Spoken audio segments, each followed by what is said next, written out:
கோலியாத்துன்னு ஒருத்தன் வந்து டெய்லியும் வந்து கத்தின்னு இருக்கிறான். அப்போ அந்த இடத்துல தாவீது வரான் பாருங்க. தாவீது வந்து அவனோட கூட யுத்தத்துக்கு போறான். லட்சுமி அம்மா, தாவீது என்ன பண்றான்? யுத்தத்துக்கு போறான். போகும்போது அவன் ஆற்றில் இருந்த 5 கூழாங்கல்களை பொறிக்கினாமா.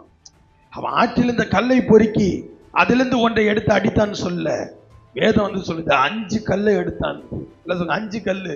அவன் எத்தனை கல் எடுத்தான் என்ன? அவன் ஒரு கல்லை தானே அடித்தான். அப்போ ஒரு கல்லை தானே வந்து சொல்லணும். ஏன் 5 கல்லை வந்து சொல்லுது? ஹல்லேலூயா, பிரைஸ் தி லார்ட், ஆமென். 5னாவே அற்புதம் தான்.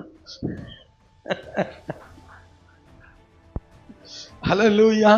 நீ 5 கல்லை எடு, ஆனா ஒரு கல்லிலேயே காலி ஆயிடுவான். ஆமென். நீ 5 காரியத்தை முயற்சி பண்ணு. எல்லா திசைகளும் ஏதோ ஒண்ணு என்ன பண்ணு, நீ முயற்சி பண்ணு. ஏதோ ஒண்ணு நீ செய்ய. ஏதோ ஒண்ணுல வந்து நீ நின்னுடாத. ஏதோ ஒரு வேலைய, ஏதோ ஒரு காரியத்தை, ஏதோ ஒண்ணு வந்து முயற்சி பண்ணி நான் வந்து தோத்துட்டேங்க நிக்காத. ஆமா, 5 கல்லை எடு, 5 காரியத்தை ஏதோ வந்து ட்ரை பண்ணு. வந்து ஒரே காரியத்துல இருக்காத, வேற வேற வேற காரியத்தை எடு.